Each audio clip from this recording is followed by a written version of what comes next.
নদী শাসন করে নির্মাণ করা হয়েছে অবকাঠামো। চলছে দেশের সবচেয়ে বড় রাবার ড্যামের কাজ। চাঁপাইনবাবগঞ্জ শহরের পাশে রেহাইচর এলাকায় বীরশ্রেষ্ঠ শহীদ ক্যাপ্টেন মহিউদ্দিন জাহাঙ্গীর সেতু সংলগ্ন মহানন্দা নদীতে ২০১৭ সালের অক্টোবরে শুরু হয় রাবার ড্যাম নির্মাণ। এরই মধ্যে শেষ হয়েছে ৯৬% কাজ। মূল অবকাঠামো নির্মাণ শেষে এখন চলছে ওয়াকওয়ে ও রিজার্ভ ট্যাঙ্কের নির্মাণ। প্রকল্পের কাজ শেষে নদীর বেশিরভাগ অংশে সারা বছর প্রায় ১৫ থেকে ২০ ফুট পানি থাকবে বলে জানিয়েছে পানি উন্নয়ন বোর্ড। সেচ সুবিধা বৃদ্ধিতে খুশি স্থানীয়রা।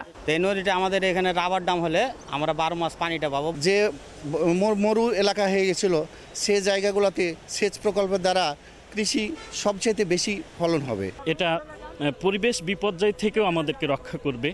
এই রাবার ড্যাম একটা উন্নয়নের একটা নতুন দিগন্ত তৈরি করবে। চলতি মাসের শেষেই প্রকল্পের মূল কাজ শেষ করার আশ্বাস পানি উন্নয়ন বোর্ডের। আগামী বছরের জুনের মধ্যে শেষ হবে নদী সংলগ্ন এলাকার ভূমি অধিগ্রহণ সংক্রান্ত কাজ।